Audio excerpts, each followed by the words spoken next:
Hi ladies, welcome back to Fertility Mom. Today we're talking about how to tell the difference between implantation bleeding versus your period.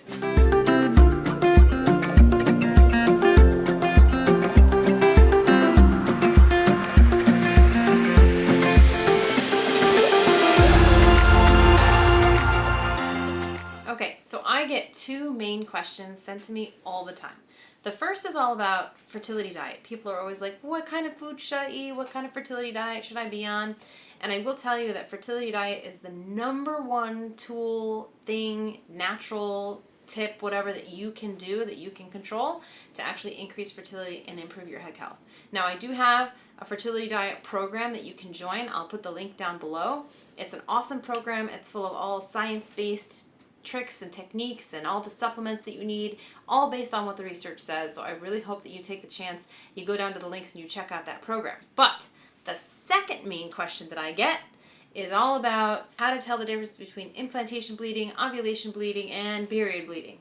I field questions about that one all day long. So I thought I would do a video on it. Everyone seems to be interested about this implantation bleeding, implantation spotting thing. Before I get into it though, do me a favor, hit the quick like button if you really like my videos and you wanted to see more. And subscribe to my channel, hit the bell so you get notified when I give you new stuff every week. I will be here twice a week for you all the time, giving you lots of tips, tricks, and secrets to help you get pregnant naturally. I'm a big science buff. I love to look at this stuff, especially about the fertility diet stuff, which you can look at. I have lots of videos on that too. So now we're going to get into 5 ways to tell the difference between implantation bleeding versus your period. One of the first ways to tell the difference between whether what you're experiencing is implantation bleeding or your period is to look at the timing. So again, only 30 to 35% of women experience implantation bleeding, and it's different woman to woman and pregnancy to pregnancy. So I personally only had it once out of my 5 pregnancies. I know women that had never had it. I know some that have had it all the time. So you don't have to worry if you don't have implantation bleeding with your pregnancies, but if you do experience it, it will be anywhere from days 6 to 12 is your average, because remember, the egg that gets fertilized travels down the fallopian tube into the uterus, and it will implant somewhere between day 6 to day 12 after ovulation. Now, if you're somebody who charts your cycle and you're taking your temperatures, you will know the exact day that you ovulate, so you'll know exactly how that bleeding lines up with what day after you're ovulating. So could be day 8. If what you're experiencing is happening day 8, then that could be implantation bleeding. Once you get on to like day 12-ish, it's kind of hard to tell the difference between implantation bleeding or just pre-period spotting. But again, if you're charting your cycle and you don't usually spot on day 12 and your period starts on day 14, that might be like the first heads up that, maybe this is a little different than my other cycle.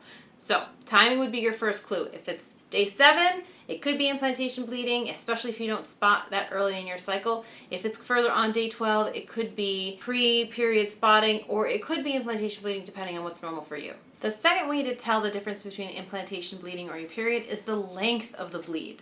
So a lot of women will start bleeding on like day 14 after ovulation. They'll be like, but maybe it's implantation bleeding, but then they continue to bleed for 7 days and they're still kind of holding on to hope that it's implantation bleeding.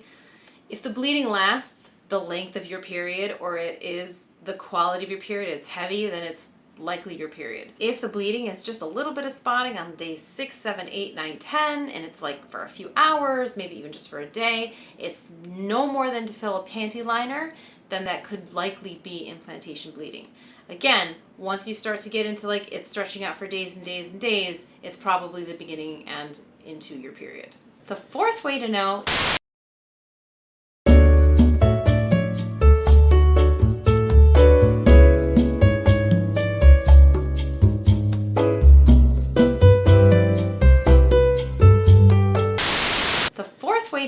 would be the color of the bleeding. Implantation bleeding and spotting is usually pink tinge or just a little bit of red, or it could be brown. Now, if it is brown, that's an indicator to you that this is older blood. So if you're getting brown tinged bleeding on like day 10, that means you may have implanted like day 8 or 9, and this is older blood coming out. Now, if that's not normal for you to have brownish blood starting that many days before your period, then you might be thinking, maybe implantation bleeding here. Now, it's not going to be full on red. It's going to be just a little bit. It could vary between woman to woman and pregnancy to pregnancy. So you're looking for just a light pink or a light red, or it could be the color of brown if it's older blood. Now, if the color is bright red, or it starts pinkish but then kind of moves through to bright red, then full on red, and the whole thing that you get when you get your period, then it's your period. Implantation bleeding won't progress. It will just be a little bit, it'll be a little pink, a little red for a short period of time, a couple of hours, up to a couple of days at the most. It will not progress. It will not progress into full flow. Now, of course, every once in a while you'll meet a woman that's like, but I had a full period and I was still pregnant. That's extremely rare. So it's not something that's going to happen. And even those are being experienced as lighter periods. They're just thinking that they're having a full period, but they're really not. Implantation bleeding, a couple of hours to a couple of days, does not progress to full-on bleeding. And the fifth way that you'll know whether you're having implantation bleeding or your period, and this is probably one of the most definitive ways of knowing, is with your temperature chart. So if you're charting your temperatures and you know exactly when you ovulate and you know exactly how long your luteal phase is and you know all that great information, then you're going to see maybe even an implantation dip followed by a sharp increase and distinct rise, which might give you a triphasic chart. Now, I'll link up to my charting video where I talk about what a triphasic chart looks like.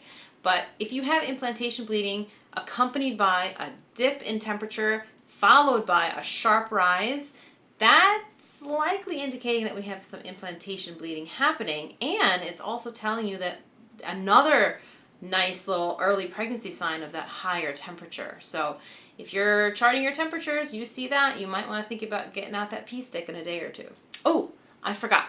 One thing that a lot of women like to ask me about, and I always find this kind of funny, is they're always asking me, when should I pee on the test? When should I take a test? When should I be peeing on sticks? Which is great, which is fun. We like to talk about peeing on sticks. We like to pee on sticks. It's just something we like to do. So let's just talk about it now. If you think you've had implantation bleeding, you can test positive on a urine test strip anywhere from 1 to 3 days after you think you've experienced it. Now you have to kind of give it a little bit of time because once the egg implants, it's going to start producing HCG, but that's in your blood. You'll test positive on a pregnancy blood test sooner than you will on a urine test because you have to give it time to actually rise enough in the blood to be high enough in the urine. So I would give it like at least 1 or 2 or 3 days. If you're still testing negative after like that 3-4 day mark, then we might want to start thinking about looking forward and looking on to the next cycle and seeing what we can do to improve our chances for the next one. Okay, ladies, I hope you learned a little something about whether what your experience is implantation bleeding or whether it's your period. And if you've been following me at all, you know that my fertility diet nutrition program is open.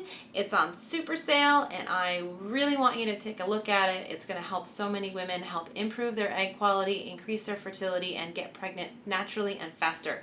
Check it out. I'll be waiting for you to join me in my Facebook group and the program, and I can't wait to see you there. Until next time, I shall see you. Bye.